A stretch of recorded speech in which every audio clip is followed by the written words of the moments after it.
Yes, my dear students, very welcome to all of you in your Biome Academic and Spiritual Science classes. My dear students, आज मैं फिर से आपके लिए reproduction वाला chapter जहाँ से छूटा था उसके आगे के पॉइंट्स पर चर्चा करने के लिए आज उपस्थित हूँ. Dear student, today I am again among you on chapter reproduction in flowering plants, sexual reproduction in flowering plants. Dear students, I have already share you knowledge about is sexual reproduction in flowering plants in video number 1, 2 and 3. You will say, sir, where is 3? So dear student, I shall like to say you that in first chapter we have talked about different features of reproduction, importance of reproduction, what is reproduction, how it takes place, and what are essentials for sexual reproduction. Except all these things, in second video we have talked about the structure of flower and accessory parts of flower and reproductive parts of flower. In reproductive parts we have talked about the male reproductive organ, that is a anther, and female reproductive organ, that is pistil. Okay, stamen and pistil, male and female reproductive organ. And also in second lecture we have talked about what is microsporogenesis, means pollen grain formation in anther of stamen, and megasporogenesis, that is formation of egg and polar nuclei in megasporangium of, means ovary of pistil. And then after, in third video, that is not in sequence, but I have already talked to you in that video, and the title of that video is what? Megasporogenesis and double fertilization. Okay मेरे प्रिय छात्रों, मैं अब तक 3 video आपको इस lecture पे दे चुका हूँ. पहले वीडियो में मैंने आपको फ्लावर रिप्रोडक्शन का करेक्टर, रिप्रोडक्शन का क्या है, रिप्रोडक्शन क्यों होता है, रिप्रोडक्शन कैसे होता है, रिप्रोडक्शन कहाँ होता है, इन तमाम सारी बातों को बताते हुए फिर मैंने आपको सेकंड वीडियो में मैंने आपको ये बताया कि फ्लावर क्या है, फ्लावर में जनन अंग कौन कौन से हैं, जनन अंग में नर जनन अंग, मादा जनन अंग. फिर नर जनन अंग में हमने आपको बताया कि नर जनन अंग में पॉलन ग्रेन यानी मेल गैमिट का फॉर्मेशन कैसे होता है, कहाँ पे होता है, यानी एंथर के अंदर जो माइक्रोस्पोरेंजियम होता है, जो टेपेटल लेयर से घिरा होता है, उसमें होता है, ये आपको बताया गया. फिर आपको बताया गया कि फीमेल रिप्रोडक्टिव ऑर्गन यानी जायांग में, जायांग की जो ओवरी होती है, ओवरी के अंदर जो न्यूसलस होता है, न्यूसलस में कैसे किस प्रकार से एग सेल का फॉर्मेशन होता है, ये बताया गया. ठीक. और एक तीसरा वीडियो जो इन दोनों वीडियो से पहले आपको भेजा गया है, आप तो नहीं थे, ये क्लास 12 जो पहले की बैच थी निकल गई, उसके लिए भेजा गया था, जिसकी टाइटल है कि megasporogenesis and double fertilization. तो डबल फर्टिलाइजेशन क्या है, इसको वहाँ पे डिटेल किया गया है, तो आप इस चीज़ को वहाँ से सर्च करके पढ़ लेंगे. अब आगे हमें ये पढ़ना है कि सारे mail and female reproductive organ बन के मेच्योर हो गए. अब जो पॉलन ग्रेन है, अगला स्टेप क्या होगा सेक्सुअल रिप्रोडक्शन में, what is the next events in sexual reproduction in flowering plants. तो इसमें क्या होगा, अब जो पॉलन ग्रेन्स है वो माइक्रोस्पोरेंजियम लघु बीजाणुधानी से इसका पिस्टिल जायांग के वर्तिकाग्र तक पहुंचना. अब ये पॉइंट पर हमको चर्चा करना है. और हम जानते हैं कि ये जो माइक्रो स्पोर है यानी मेल गैमिट फीमेल के एग तक, एग के फीमेल के वर्तिकाग्र तक कैसे पहुंचता है. इस प्रोसेस को हम परागण कहते हैं। क्या कहते हैं? परागण या पॉलिनेशन। तो बेटा जो आज का वीडियो है ये इसी पॉलिनेशन पे है। How and what is the meaning of pollination in flowering plants. Flowering plants में ये पॉलिनेशन या परागण कैसे होता है, इस पर चर्चा करना है। तो डियर स्टूडेंट्स, आप ध्यान दीजिएगा। जैसा हम जानते हैं, यहाँ पे ध्यान दीजिएगा कि पॉलिनेशन या परागण, ध्यान रखिएगा ये वीडियो हिंदी मीडियम और इंग्लिश मीडियम दोनों के लिए मिक्स है। यहाँ पे जो इंग्लिश मीडियम के स्टूडेंट्स हैं वो केवल इंग्लिश पॉइंट को ध्यान देंगे, और जो हिंदी मीडियम के स्टूडेंट्स हैं वो हिंदी वाले पॉइंट्स को ध्यान देंगे। और डिक्टेशन में दोनों के लिए कर रहा हूँ, जिससे दोनों लाभान्वित हों। ठीक है, और नोट्स भी इसी अनुक्रम से आप बना लीजिएगा। ठीक है। तो बेटा परागधानी, ये परागकण क्या है?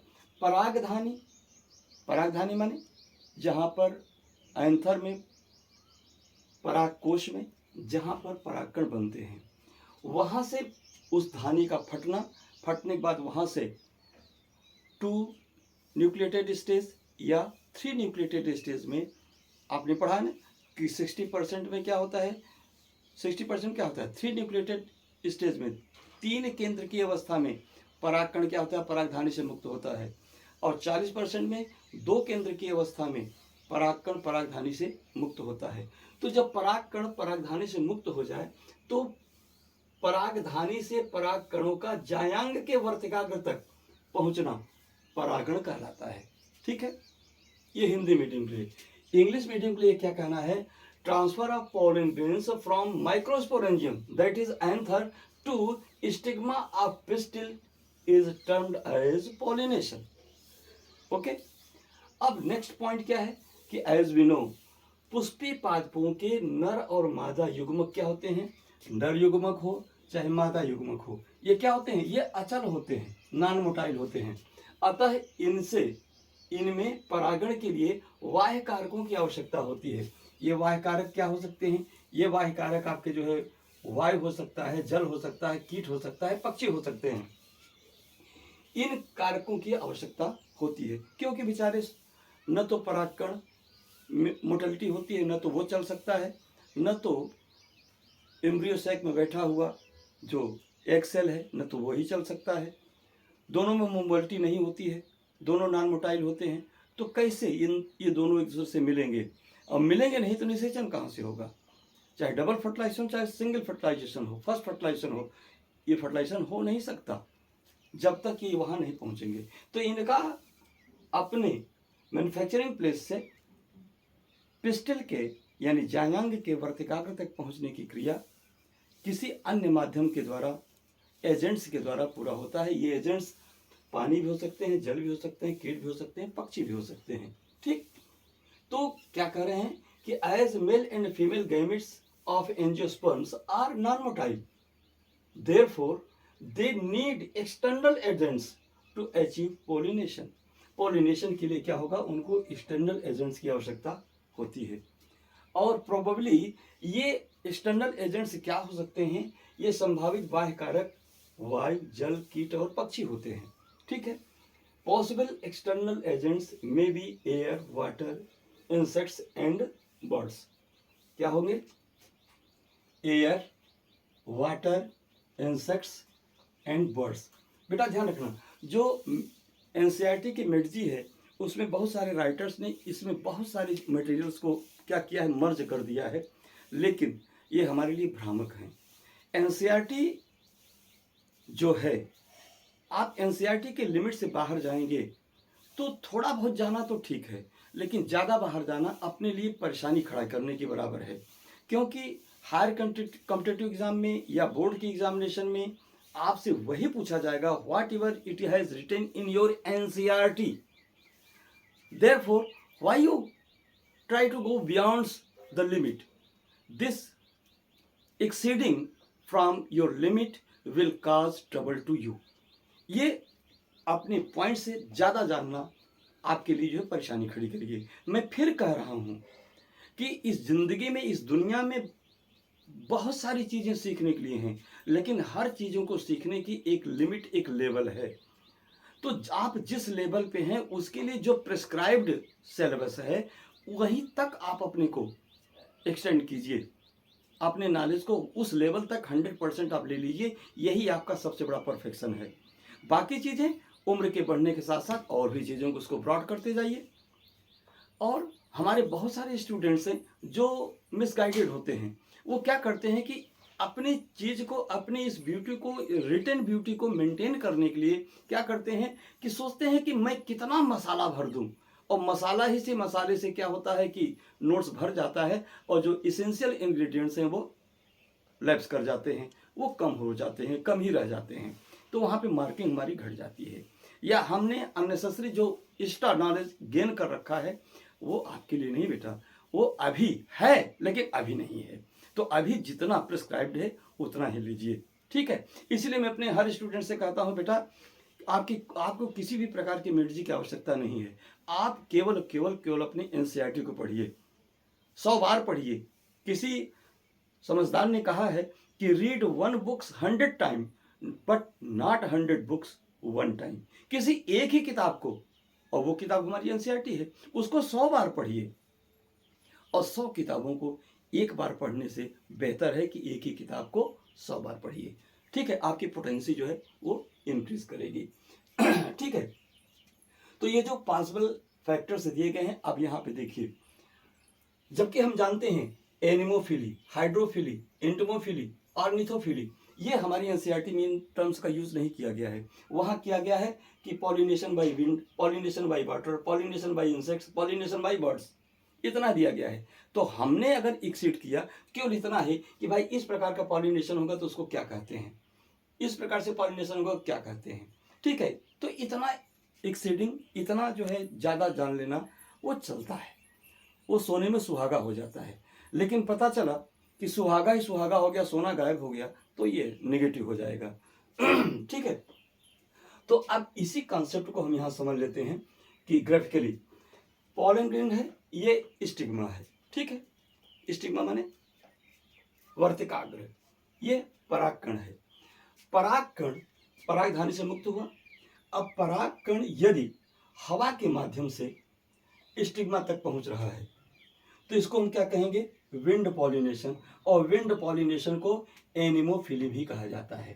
तो ये विंड पॉलिनेशन या एनिमोफिली हुआ, ठीक। दूसरी चीज, अगर ये पॉलन ग्रेन्स वाटर के माध्यम से स्टिग्मा तक पहुंच रहा है तो इसको बोलेंगे water pollination, and water pollination is also known as hydrophily, okay, ठीक है। तीसरी कंडीशन, यदि पॉलन ग्रेन्स इंसेक्ट के माध्यम से स्टिग्मा तक पहुंच रहे हैं तो इसको कहा जाएगा insect pollination, and insect pollination is also known as entomophily, okay.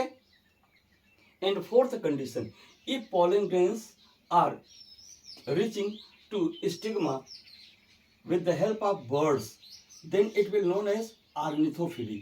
यानी परागकण यदि पक्षियों के माध्यम से वर्तिकाग्र तक पहुंच रहे हैं, पुष्प के वर्तिकाग्र तक पहुंच रहे हैं, जायांग के वर्तिकाग्र तक पहुंच रहे हैं, तो इस प्रकार के परागण को पक्षी परागण या ऑर्निथोफिली कहा जाता है, ठीक है ओके। तो यहां तक जानने के बाद पॉलिनेशन तो हो गया। अब पॉलिनेशन कितने प्रकार का होता है ये भी जानना चाहिए। काइंड्स ऑफ पॉलिनेशन, परागण के प्रकार। तो बेटा ध्यान रखिए, हम लोग जो है भी पिछले के किताबों से या अब तक हम लोग पॉलिनेशन के बारे में यही जानते हैं भाई, पॉलिनेशन या तो स्वपरागण होता है या परपरागण होता है, सेल्फ पॉलिनेशन होता है और क्रॉस पॉलिनेशन होता है।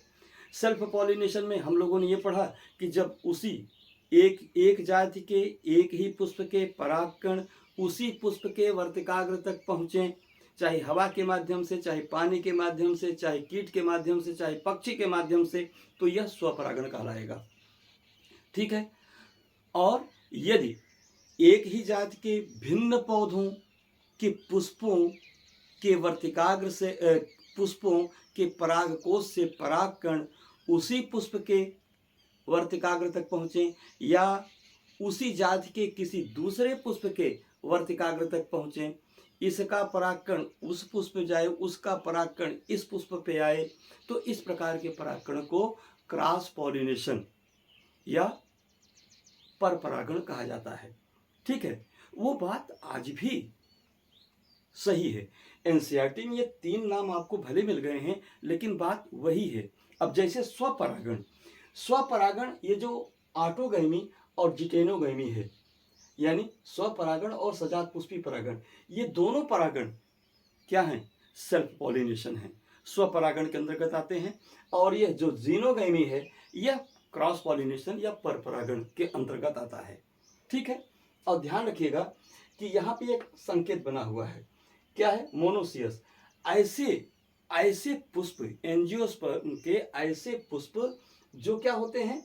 मोनोसियस होते हैं। Monoecious, monoecious means monoecious. Mono माने एक ही ब्रांच पर, एक ही फ्लावर पर एक ही फ्लावर पर दोनों ईसियस, यानी एक ही फूल पर दोनों ईसियस means gonads means reproductive organ, male और female reproductive organ, anther, stamen and pistil, जायांग और पुंकेसर, जायांग और पुमंग दोनों अगर उपस्थित हैं तो इस प्रकार के पुष्प को मोनोसियस फ्लावर कहा जाता है। और मोनोसियस फ्लावर का मतलब होता है बाइसेक्सुअल फ्लावर। तो क्या होते हैं?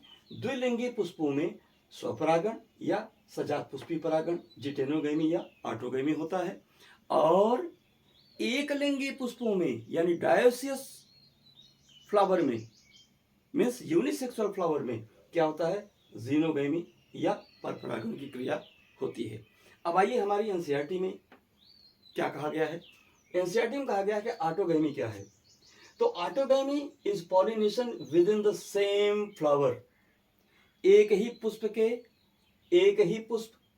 पुष्प है, इसके 2 मेल रिप्रोडक्टिव ऑर्गन हैं, ये स्टोमेन है, ये पिस्टिल है।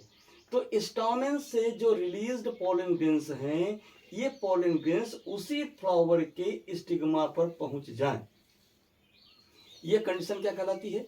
ये ऑटोगैमी कहलाती है।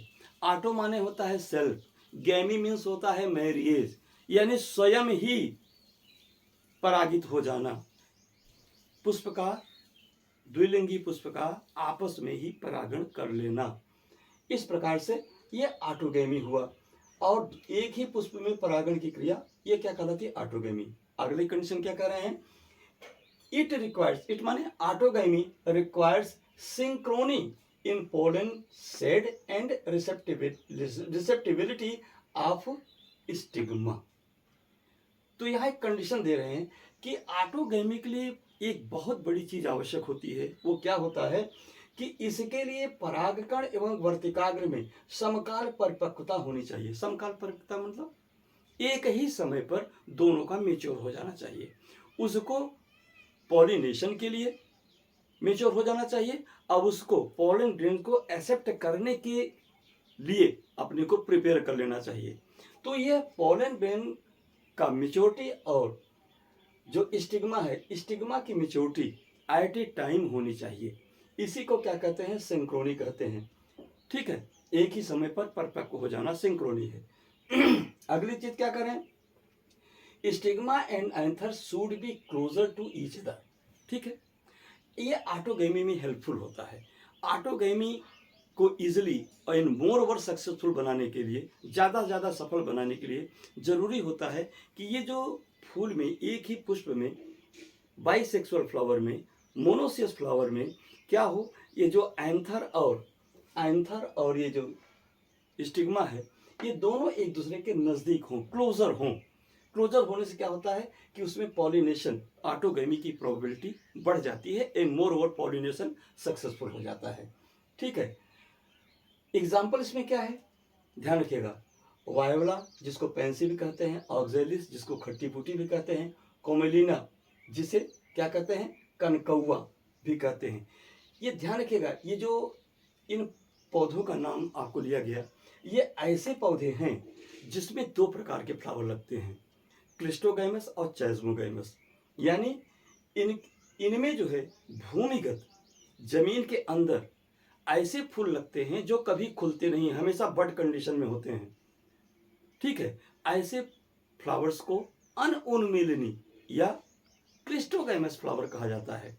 अब क्लिस्टोगैमस फ्लावर में क्या होता है कि ये ऑटोगैमी ही होती है और ऑटोगैमी के लिए सारे कंडीशन वहाँ पर अवेलेबल होते हैं।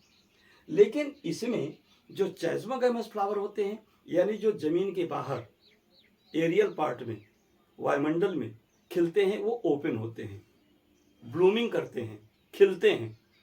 ऐसे फ्लावर में भी क्या होता है, ऑटोगैमी होती है, ऑटोगैमी होगी या जिटेनोगैमी होगी। ठीक है। तो ये हो गया। तो इस प्रकार से इस ग्राफ के द्वारा क्या पता चला, एक ही स्पीसीज के एक ही फ्लावर के स्टोमेन से रिलीज्ड पोलन ग्रेन्स का उसी फ्लावर के स्टिग्मा तक पहुंचना, ये ऑटोगैमी है। दूसरा है जिटेनोगैमी। जिटेनोगैमी मतलब होता है जिटेन, ये ग्रीक वर्ड में जिटेन का मतलब होता है नेबर माने पड़ोसी, यानी जाति एक ही है, प्लांट का स्पीसीज एक ही है, एक ही प्लांट के दो फ्लावर्स के बीच में पॉलिनेशन का होना, ये जिटेनोगैमी या सजात पुष्पी परागण कहलाता है। ये भी बाइसेक्सुअल है, ये भी बाइसेक्सुअल है, ये भी मोनोसियस है, ये भी मोनोसियस है। अब यहाँ देखिए, इस फ्लावर के एंथर से जो पॉलन ग्रेन्स रिलीज हुए, ये पॉलन ग्रेन्स क्या कर रहे हैं, इस फ्लावर पे नहीं, इस वाले फ्लावर पर, दूसरे फ्लावर पर क्या कर रहे हैं, वहां पे जाकर के यहाँ पर स्टिग्मा पर पहुंच रहे हैं। तो ये क्या है, ये जिटेनोगैमी कहलाएगा। या इसके पॉलन ग्रेन्स यहाँ से निकल के इस फ्लावर पर आ रहे हैं, इस फ्लावर के स्टिग्मा तक आ रहे हैं, ये जिटेनोगैमी है। ठीक है। जिटेनोगैमी क्या करती है, देखने से क्या लग रहा है, जिटेनोगैमी देखने से तो ऐसा लगता है कि ये क्रॉस पॉलिनेशन है, फिजिकली देखने से लगता है क्रॉस पॉलिनेशन, लेकिन जेनेटिकली क्या है, प्लांट एक है, तो इन सबका जीनोटाइप एक ही होगा, इसका जीन सिमिलर होगा, तो इसका जीन का जो पॉलन ग्रेन यहाँ जिस जीनोटाइप वाला बनेगा, उसी जीनोटाइप का जीन ये भी बनाएगा पॉलन गैमिट। तो इसमें क्या है, गैमिट सेम होंगे, और गैमिट जब सेम होंगे तो क्या होगा, ये इस प्रकार से ये ऑटोगैमी ही है। Autogamy in different flower of same plant, एक ही पौधे के भिन्न पुष्पों के बीच में अगर ऑटोगैमी हो रही है तो क्या कहलाएगा, वो इसका पॉलन इस पर, इसका पॉलन इस पर, तो क्या हुआ, ये जिटेनोगैमी कहलाती है। यही बात यहाँ पे लिखा भी गया है। देखिए, transfer of pollen grains from anther to stigma of another flower of same plant, एक ही पौधे के भिन्न पुष्पों के बीच में जो परागण होता है, वो जिटेनोगैमी या सजात पुष्पी परागण कहलाता है। और दूसरी चीज क्या है, it is functionally cross pollination, देखने से फिजिकली देखने से यह क्रॉस पॉलिनेशन लग रहा है, बट जेनेटिकली ऑटोगैमी, लेकिन जीन रूप से देखा जाए तो क्या है, ये ऑटोगैमी ही है। उदाहरण क्या है कि जितने भी उन्मिलनी पुष्प होते हैं, चैजमोगैमस फ्लावर, जनरली उनमें इस प्रकार से जिटेनोगैमी देखने को मिलता है। अब बात आई जीनोगैमी या क्रॉस पॉलिनेशन। तो क्रॉस पॉलिनेशन में आप क्या देखिए, यहाँ एक ही स्पीसीज के दो प्लांट हैं, ध्यान रखिएगा, प्लांट डिफरेंट हैं, स्पीसीज एक होनी चाहिए, स्पीसीज एक एंड प्लांट टू। अब दोनों प्लांट के फ्लावर्स के बीच में यदि इस प्लांट का, ध्यान रखिए, कलर चेंज करने से आप इसकी स्पीसीज अलग मत समझ लीजिएगा, ये तो केवल सुविधा के लिए कलर चेंज कर दिया गया है। प्लांट दो हो गए, ए हो गया, बी हो गया, ए प्लांट का ये देखिए, इसको हम ए बना देते हैं, ये प्लांट ए है एक ही स्पीसीज का, ये प्लांट बी है, सेम स्पीसीज एक ही है, एक ही स्पीसीज के दो प्लांट हुए। ठीक है। अब ए प्लांट का पॉलन ग्रेन्स बी वाले प्लांट के स्टिग्मा पे पहुंचा, और बी वाले प्लांट का पॉलन ग्रेन्स ए वाले स्टिग्मा पर पहुंच करके उसको पॉलिनेट किया, परागण की क्रिया को पूरा किया। इस प्रकार का पॉलिनेशन क्या कहलाएगा, इस प्रकार का पॉलिनेशन क्रॉस पॉलिनेशन कहलाता है। तो बेटा देखो, कमेंट में क्या दिख रहा है, एनसीईआरटी क्या दे रहा है कि transfer of pollen grains between different flower of different plants. यहाँ सेम स्पीसीज नहीं यूज किया, लेकिन सेम स्पीसीज है, एक ही स्पीसीज के डिफरेंट फ्लावर्स के बीच में जो पॉलन ग्रेन्स का पॉलिनेशन होता है, उसको क्या कहते हैं, क्रॉस पॉलिनेशन कहते हैं, या जीनोगैमी कहते हैं। या परपरागण कहते हैं। एक ही जात के अलग पौधों के भिन्न पुष्पों के बीच में परागण क्या कहलाएगा? परपरागण कहलाता है। अगला कमेंट क्या कर रहा है कि it genetically brings different type of pollen grains to stigma. इस प्रकार के पोलन ग्रेन्स पॉलिनेशन में क्या होते हैं, ये जो पिस्टिल हैं ये डिफरेंट जीनोटाइप वाले पोलन ग्रेन्स को एक्सेप्ट करते हैं, यानी ये इसके द्वारा जो भी सीड बनेगा वो हाइब्रिड कैरेक्टर का होगा। इसमें क्या होगा, ये होमोजाइगस टाइप के सीड का फॉर्मेशन करेंगे, क्योंकि इसमें क्या है, इसका जीनोटाइप एक ही होता है, लेकिन इसका जीन अलग हो सकता है, इसका जीन अलग हो सकता है। क्यों अलग हो सकता है? अरे डोमिनेटिव हो सकता है या रिसेसिव हो सकता है। तो इस प्रकार से पोलन ग्रेन्स में भी वो नेचर जा सकते हैं, डोमिनेटिव के या रिसेसिव के। इस प्रकार से क्रॉस पॉलिनेशन क्या करता है? Cross pollination helps in hybrid formation to promote vigor of the seed. Okay, but here purity is maintained between the plants. इस प्रकार के पॉलिनेशन से, चाहे वो जिटेनोगेमी हो चाहे वो ऑटोगेमी हो, इसके द्वारा क्या होता है, बीजों में प्योर लाइन होमोजाइगोसिटी सम जीन रूपता विद्यमान होती है, जबकि इसमें क्या होती है, विषम जीन रूपता आ जाती है, हेट्रोगेमी हो जाती है। जो भी सीड मिलेंगे वो क्या होंगे, हाइब्रिड होंगे, संकर होंगे। ठीक है, तो इस प्रकार से इस प्रकार का पॉलिनेशन इवोल्यूशन में क्या होता है, सपोर्ट करता है, लेकिन इस प्रकार का पॉलिनेशन इवोल्यूशन में सपोर्ट नहीं करता। कहा जाए ये इस प्रकार का जो पॉलिनेशन हुआ या जो फर्टिलाइजेशन पॉलिनेशन हो रहा है, इसके आगे फर्टिलाइजेशन भी होगा, तो क्या करेगा, ये तो एसेक्सुअल नेचर को रिप्रेजेंट कर रहा है, लेकिन यहाँ क्या कर रहा है, ये सेक्सुअल नेचर को रिप्रेजेंट करता है। तो डियर स्टूडेंट्स, अब इतना जानने के बाद अब हम लोग आगे इसी में आगे क्या देखेंगे, अब इसके आगे हम लोग देखेंगे कि ये जो पॉलिनेशन के जो मीडियम है, एयर, कौन कौन से फ्लावर हैं, what are the agents, pollinators के बारे में हम अध्ययन करेंगे, परागणकर्ताओं के बारे में अध्ययन करेंगे, और ये देखेंगे कि अगर कोई प्लांट एयर से पॉलिनेट हो रहा है तो उसके पॉलन या पिस्टिल में क्या एडाप्टेबिलिटी होती है एनवायरनमेंट को देखते हुए, वो किस प्रकार से अपने को मॉडिफाई करते हैं। वाटर से पॉलिनेटेड होने वाले, इंसेक्ट से पॉलिनेट होने वाले या बर्ड से पॉलिनेट होने वाले फ्लावर्स अपने आप को किस प्रकार से मॉडिफाई करते हैं, अर्थात इस कार्य की सिद्धि के लिए वो किस प्रकार से अपने में परिवर्तन लाते हैं। इस चीज़ का हम लोग अध्ययन अब ठीक इसके बाद वाले पोर्शन में करेंगे। अभी आप इसका स्क्रीनशॉट ले लीजिए और अगले के लिए तैयार हो जाइए। Thank you. Yes my dear students, तो हम लोग बात कर रहे थे कि अभी हम लोग चर्चा करेंगे पॉलिनेटर्स के बारे में। Pollinators, what do mean by pollinators? Pollinators are nothing but only agents that helps in pollination in flowering plants. Okay dear students, तो ये पॉलिनेटर्स या जिसको हम एजेंट कहते हैं, या these are also known as the agencies of pollination. Pollination में जो मीडियम प्रोवाइड करते हैं वो एजेंट्स, एजेंसीज या पॉलिनेटर्स कहलाते हैं।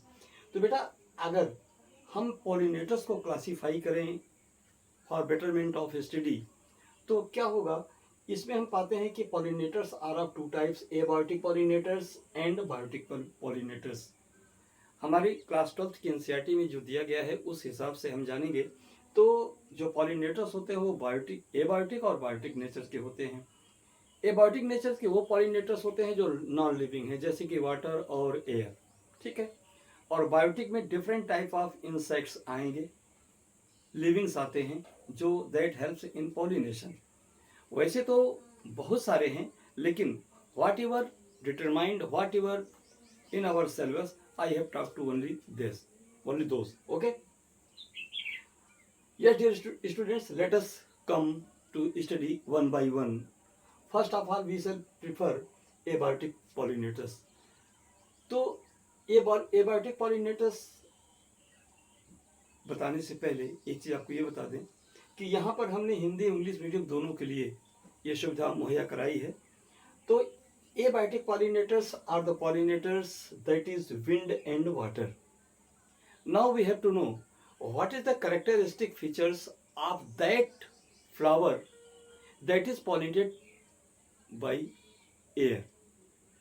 Okay, the character of wind pollinating flowers are that first, more common in chasmogamous flower, means air pollination is more common, wind pollination is more common in chasmogamous flowers. What it means? It means that in chasmogamous flowers, the flowers that blooms and are aerial in nature, they always brings air pollination. Okay, air pollination, wind pollination. Okay, thanks in. And the pollen grains of wind pollinated flowers are light and non-sticky, light in weight and non-sticky in behavior. Next point, such flowers are well exposed. In such flower, well exposed stamens and large feathery stigma present. Okay, in such flowers, generally stamens and stigma are well exposed, and stigma is also feathery, means hairy in nature. Such type of water, air pollinated, wind pollinated flowers ovary are monocarpellary, means one ovary has only one carpel. Okay, but its influences are with numerous flowers. As for example, कार्निकेव, कार्निकेव मेज में जो हम लोग वो भुट्टा खाते हैं, वो क्या होता है? वो हेरी होता है, उसमें सब उसमें गुच्छे निकले होते हैं. वो क्या है? वो फिदरी स्टिग्मा होते हैं. अब उसके जो मेल रिप्रोडक्टिव ऑर्गन जो स्टामेन होता है वो तो उसके ऊपर टॉप पे होता है, तो फिदरी होता है. वाई? सो दैट इट में capture more over pollen grains that can help in pollination. And next point, its wind pollination is quite common in grasses, means monocotyledons. What it means? It means wind pollination is quite common in grasses. Grasses means monocotyledons. Now let us talk its Hindi version. तो बेटा ये जो वायु परागण होता है, वायु के माध्यम से होने वाले जो परागण होते हैं, ऐसे पुष्प के क्या लक्षण हो सकते हैं? ऐसे तो वायु परागण हमेशा उन्मीलिनी पुष्पों का सामान्य लक्षण है, यानी उन्मीलिनी पुष्पों में ही सामान्यतः वायु परागण होता है. दूसरी चीज, वायु परागण जो परागकण होते हैं वो हल्के होते हैं और चिपचिपे नहीं होते. ठीक है. पुष्प में पुंकेसर बेहतर अनावृत एवं वर्तिकाग्र पिच्छ युक्त होता है. पुष्प में जो पुंकेसर होता है वो बेहतर होता है, वेल डेवलप्ड होता है, वेल एक्सपोज्ड होता है, यानी अच्छी तरह खिला होता है, और वर्तिकाग्र पिच्छ युक्त होते हैं. पिच्छ माने रोमाभियुक्त, रोम युक्त होते हैं, जिससे कि ज्यादा ज्यादा परागकणों को वो आपस में ट्रैप कर सकें, उलझा सकें. ठीक है. ऐसे पुष्पों के अंडाशय एक बीजांडी होते हैं, यानी उसमें एक ही सीड बनेगा, और वह पुष्पी पुष्पक्रम होता है. उनका जो पुष्पक्रम होता है बहुत सारे पुष्पों से मिलकर के, छोटे छोटे पुष्पों से मिलकर बनता है. ठीक है. उदाहरण, मक्के का भुट्टा. मक्के का भुट्टा आप देखते हैं, जब उसका घुइया निकालते हैं ऊपर से, तो क्या होता है? उसमें से बहुत सारे हेयर लाइक स्ट्रक्चर निकले होते हैं. हर सीड से एक हर क्या होता है? वो स्टिग्मा होता है, स्टाइल विथ स्टिग्मा, जो फिदरी होता है, जो क्या करता है? एयर पॉलेंस को ट्रैप करने में, उलझाने में मदद करता है. और अगला लक्षण इसका है घासों का सामान्य परागण है, यानी वायु परागण. जो घास या घास कुल के पौधे होते हैं उसमें सामान्य ढंग से होने वाला यह परागण होता है. ठीक है. ध्यान रखिएगा, स्थान को, जगह को बचाने के लिए थोड़ा सा शब्दों में की कटौती कर दिया हूँ, जिससे आशय स्पष्ट हो जाए और पूरे सेंटेंस जो है वो नहीं लिखे जा सके हैं, लेकिन पर्याप्त हैं. ठीक है. अब now let us come on water pollination. What is the characteristic features of water pollinated flowers? जल से परागित होने वाले पुष्पों के क्या लक्षण हो सकते हैं। तो इसमें क्या है, इस लाइन को थोड़ा ध्यान रखिएगा। Quite rare, that is 30%, and it means more in monocotyledons. Means क्या हुआ कि ये वाटर पॉलिनेशन एंजियोस्पर्मिक फ्लावर में या फ्लावरिंग प्लांट्स में रेयर होता है, बिल्कुल मुश्किल से होता है, दुर्लभ होता है, बहुत कम संख्या में होता है। यानी वो भी कितना, 30%। केवल 30% में जो क्या होता है कि वाटर पॉलिनेशन होता है फ्लावरिंग प्लांट्स में। और वो भी जो 30% है, इस 30% में मोर ओवर मोनोकोटिलिडन्स है। 30% में भी अधिक से अधिक मोनोकोटिलिडन्स में ही वाटर पॉलिनेशन होता है, और जो रिमेनिंग 70% है उसमें वाटर पॉलिनेशन नहीं होगा। जनरली क्या होगा, विंड पॉलिनेशन होता है या इंसेक्ट पॉलिनेशन होगा। अगला सेंटेंस क्या है, common in algae, bryophytes, pteridophytes. ध्यान रखिएगा, यहाँ कह रहे हैं कि वाटर पॉलिनेशन जो है एल्गी, ब्रायोफाइट्स और टेरिडोफाइट्स में कॉमन है। यहाँ आपको थोड़ा सा समझना होगा। वाटर पॉलिनेशन एल्गी न तो फ्लावरिंग प्लांट है, न तो ब्रायोफाइट्स है, न तो टेरिडोफाइट्स है। ये तीनों फ्लावरिंग प्लांट्स नहीं है, इसमें फ्लावर होगा ही नहीं, तो पॉलिनेशन कहाँ से होगा। तो यहाँ पे लिखा क्यों गया, किसने लिखा गया, इसलिए लिखा गया कि एल्गी जो एक्वेटिक होता है, पानी में रहता है, तो यहाँ पर इसके लिए पॉलिनेशन के लिए वाटर आवश्यकता नहीं होता है। इसके लिए जो मेल और फीमेल गैमेट्स बनते हैं, मेल और फीमेल गैमेट्स एक दूसरे के पास आए, उसमें आइसोगैमस, ऊगैमस या अनआइसोगैमस टाइप का फर्टिलाइजेशन हो सके, इसके लिए वाटर मीडियम आवश्यक होता है। इसी प्रकार ब्रायोफाइट्स और टेरिडोफाइट्स ये भी फ्लावरिंग प्लांट्स नहीं है।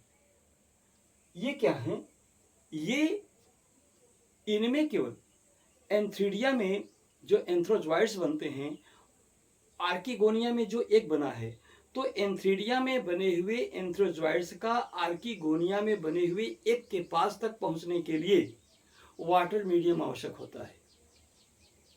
अब इसको हम इस फॉर्म में ले लें कि वाटर पॉलिनेशन, पॉलिनेशन नहीं, एंथ्रोजॉइड्स को एक तक पहुंचने के लिए वाटर आवश्यक है। तो एक तरह से हम कह भी सकते हैं कि मेल गैमेट तो वो भी है, मेल गैमेट का फीमेल गैमेट के पास पहुंचना क्या है, अगर वो वाटर के माध्यम से हो रहा है तो वाटर पॉलिनेशन हो रहा है। तो ये हम उल्टे इसका ये भी कह सकते हैं कि though these are not flowering plants, though these are not flowering plants, though फिर भी water pollination takes place in such plants because with the help of water, anthrozoids, male gamete anthrozoids approaches to female gametes egg in archegonia. Archegonia में उपस्थित egg से मिलने के लिए male gamete antherozoids के लिए पानी जब मिलेगा तो भी क्या होंगे, उसके पास वो पहुंचेंगे, अदरवाइज नहीं पहुंचेंगे। हाँ, अब आइए जो फ्लावरिंग प्लांट हैं, फ्लावरिंग प्लांट में वेलिशनेरिया, हार्डिला एंड जोस्टेरा, ये फ्लावरिंग प्लांट्स हैं। इनमें जो है हमेशा वाटर पॉलिनेशन होता है। ठीक है, कंसेप्ट क्लियर कर लीजिए। इसके बाद क्या है, not common in all aquatic plants. ये लाइन भी पकड़ने लायक है। क्वेश्चन यहां से भी बनेगा, क्वेश्चन यहां से भी बनेगा, हायर लेवल के, नीट लेवल के। क्या है कि यहां ये कह रहे हैं कि एक्वेटिक प्लांट होने के बावजूद भी सभी एक्वेटिक प्लांट्स में वाटर पॉलिनेशन नहीं होता। एक्सेप्शन क्या है, एक्सेप्शन है जैसे कि हियासिंथ, जिसको हम जलकुंभी कहते हैं, इसमें एयर या इंसेक्ट पॉलिनेशन होता है। और दूसरा है वाटर लिली, निलंबो नूसिफेरा, इसमें भी क्या होता है, इसमें भी एयर या इंसेक्ट पॉलिनेशन होता है, लेकिन वाटर पॉलिनेशन नहीं होता है। अब जो वाटर पॉलिनेटेड फ्लावर्स होते हैं उनके पॉलन ग्रेन्स का कैरेक्टर यहाँ बता रहे हैं कि water pollinated pollen grains are long in length, ribbon shaped, colourless, covered by mucilaginous sheath, and flowers are without nectar. Means ऐसे पौधे जिसमें वाटर पॉलिनेशन होता है, उनके फूल में जो परागकण होते हैं, परागकण क्या होते हैं, लंबे होते हैं, फीता की तरह के होते हैं, रंगहीन होते हैं, मकरंद भी उनमें नहीं होता और म्यूसिलेज चिपचिपे आवरण से घिरे होते हैं। ठीक है, तो ये जो है हिंदी मीडियम इंग्लिश मीडियम के माध्यम से ये एबायोटिक फैक्टर्स यानी विंड और वाटर से पॉलिनेट होने वाले फ्लावर्स के ये फीचर्स हैं, कैरेक्टर्स हैं। ठीक है, अब आइए हम लोग थोड़ा सा ध्यान देंगे कि ये जो बायोटिक फैक्टर से पॉलिनेटेड होने वाले फ्लावर्स होते हैं उनके क्या कैरेक्टर होते हैं। तो इसमें सबसे पहले हम ये जानेंगे कि कौन कौन से बायोटिक फैक्टर हैं जो पॉलिनेशन में हेल्प करते हैं और ऐसे बायोटिक फैक्टर से पॉलिनेट होने वाले फ्लावर्स के क्या कैरेक्टर होते हैं। ये दोनों चीज़ों का स्टडी हम लोग इस पोर्शन में करेंगे। तो बेटा ध्यान रखना, ये जो बायोटिक फैक्टर्स जो पॉलिनेशन में सपोर्ट करते हैं, जो मीडियम बनते हैं, वो हैं bees, butterflies, beetles, wasps, ants, moths, birds. और बर्ड्स में क्या है? Sun birds. बर्ड्स में क्या है? Sun birds and humming birds. Sun birds और हमिंग बर्ड्स ये क्या करते हैं? एंड बैट्स और चमगादड़ ये क्या करते हैं? ये बायोटिक फैक्टर हैं जो पॉलिनेशन में सपोर्ट करते हैं। तो क्या है? अगर इसका हिंदी ट्रांसलेशन करें तो लिखा है मधुमक्खियाँ, भौरे, तितलियाँ, बर्र, चींटियाँ, शलभ या कीट, पक्षी, पक्षी में शकखोर जिसको सनबर्ड बोलते हैं तथा गुंजन पक्षी जिसको हमिंग बर्ड बोलते हैं तथा चमगादड़ इत्यादि क्या करते हैं? ये पॉलिनेशन में सपोर्ट करते हैं। इसके अलावा भी हैं, लेकिन जो हैं वो हमारे एनसीईआरटी के लेवल से बाहर हैं। ठीक है, उनके बारे में हमें सर खपाने की आवश्यकता नहीं है। ठीक है, आपसे पूछा जाएगा तो इसी में से पूछा जाएगा। नेक्स्ट क्या करें कि इसके अलावा और कौन है? प्राइमेट्स। प्राइमेट्स में लीमर, एर्बोरियल रोडेंट्स में स्क्वेरल एंड रेप्टाइल्स में जीको एंड गार्डन लिजार्ड्स। ये क्या है? ये भी बायोटिक फैक्टर हैं जो पॉलिनेशन कराते हैं। माने वानरगण के प्राणी जैसे कि लीमर, वृक्षाश्रयी कृंतक। कृंतक रोडेंट्स उनको कहा जाते हैं जो चीजों को कुतर कुतर के खाते हैं। रैबिट आ गया, ये हो गया, रैट हो गया, स्क्वेरल हो गया। लेकिन यहाँ क्या कर रहे हैं? एर्बोरियल। एर्बोरियल माने जो वृक्षों पे रहने वाले रोडेंट्स हैं जैसे कि स्क्वेरल। और रेप्टाइल्स में जैसे कि जीको लिजार्ड्स। जीको लिजार्ड्स जो फ्लाइंग लिजार्ड्स जो उड़ती है, जीको लिजार्ड्स और गार्डन लिजार्ड्स पेड़ों पे रहने वाले जो लिजार्ड्स छिपकलियाँ होते हैं, ये सब क्या होते हैं? ये जो है पॉलिनेशन में सपोर्ट करते हैं। ठीक है, अब आइए, अब इसके बाद हमको देखना है कि ऐसे फ्लावर जो इंसेक्ट से पॉलिनेटेड होते हैं ऐसे फ्लावर के क्या कैरेक्टर होते हैं।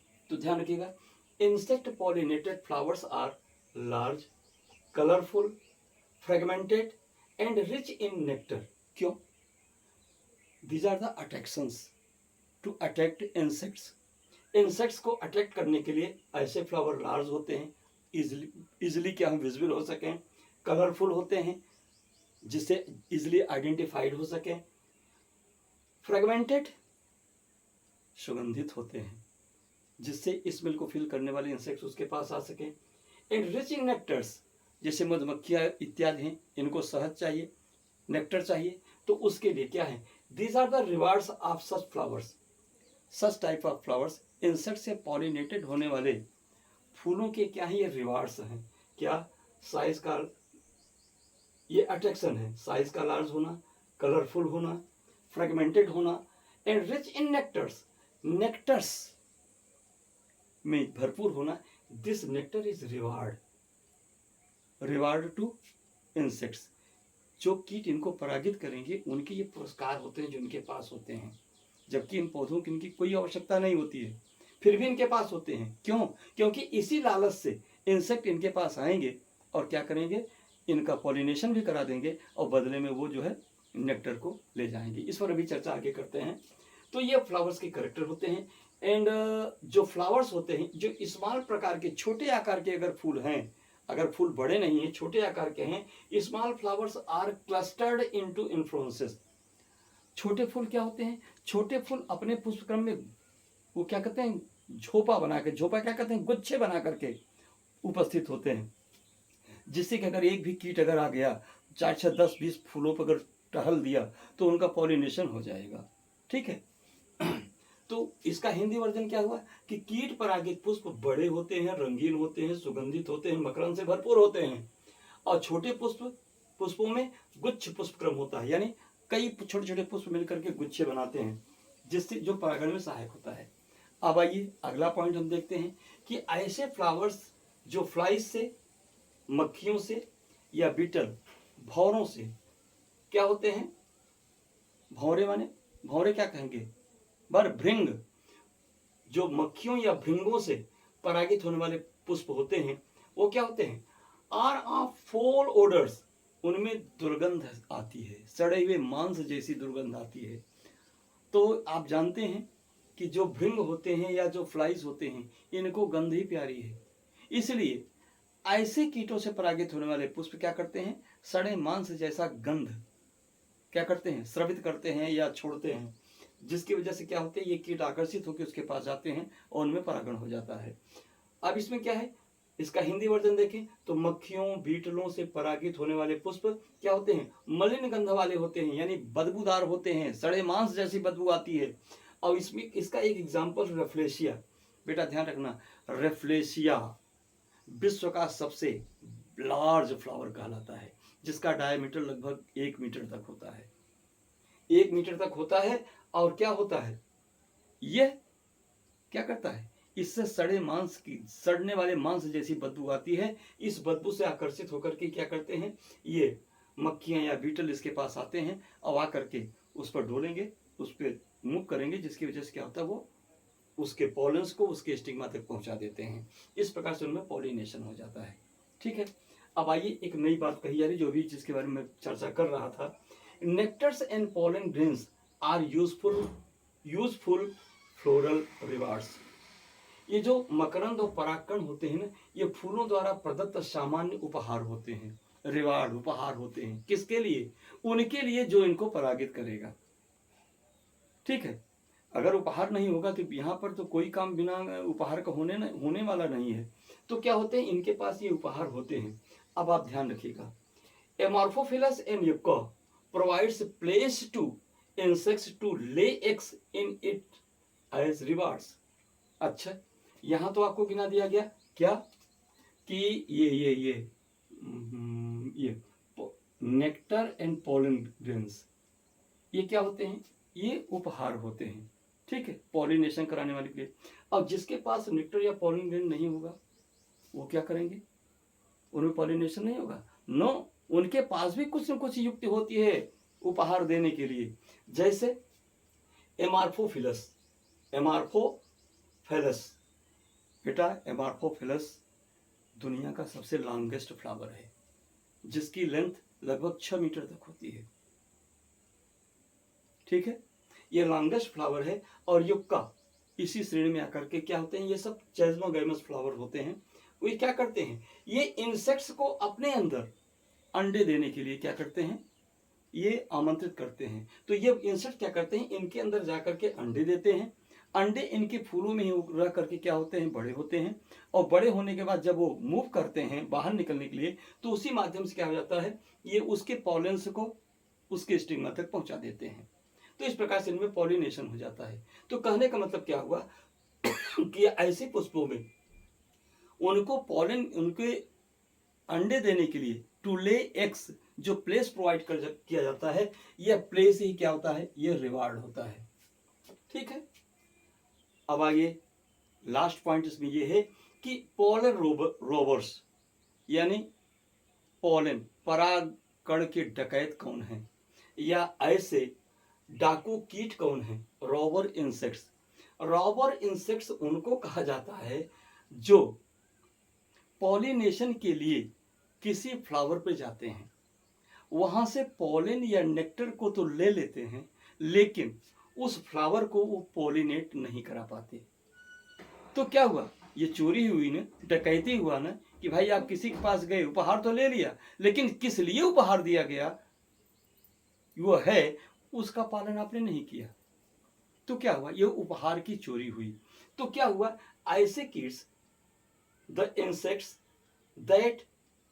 that receives pollen, consumes pollen or nectar of the flower without pollination, बिना पॉलिनेशन कराए किसी भी फ्लावर के पॉलेंस या नेक्टर को कंज्यूम कर लेना, ऐसे यह क्या कहा जाता है, पोलन रोबरी कहा जाता है। पोलन की रोबरी कही जाती है, पराग कणों की डकैती कही जाती है, और ऐसी डकैती करने वाले इंसेक्ट्स रॉबर इंसेक्ट्स कहलाते हैं, डाकू कीट कहलाते हैं। तो डियर स्टूडेंट्स, यहां तक जानने के बाद अब बारी किसकी आती है, अब बारी इसकी आती है कि जब क्या हुआ, स्टिग्मा पर पॉलन ग्रेन्स आ गए, स्टिग्मा पर पॉलन ग्रेन्स आ गए, तो अब क्या होगा, स्टिग्मा पर पॉलन ग्रेन्स के आने के बाद अब क्या होगा, यानी पॉलन पिस्टल इंटरेक्शन। अब अगली हेडिंग हम लोगों को ये देखना है, जिसे हम लोग नेक्स्ट वीडियो में देखेंगे, पॉलन पिस्टल इंटरेक्शंस, अब इसके साथ कुछ और भी चीजों को, ठीक है। Okay, thank you. तो dear students, please have its screenshot and please also maintain your notes with help of this channel. Okay, wish you good luck. Like कीजिए, प्लीज सब्सक्राइब कीजिए, और अपने और भी जो फ्रेंड्स छूट रहे हों उन्हें भी थोड़ा सा शेयर कर दीजिए, बोल दीजिए कि वो चैनल से जुड़ जाएं और जुड़ करके जो है रेगुलर क्लास लें, चूंकि डेली हम आपको क्लास देंगे, ठीक है, और एक भी दिन मिस नहीं होना चाहिए। Thank you very much.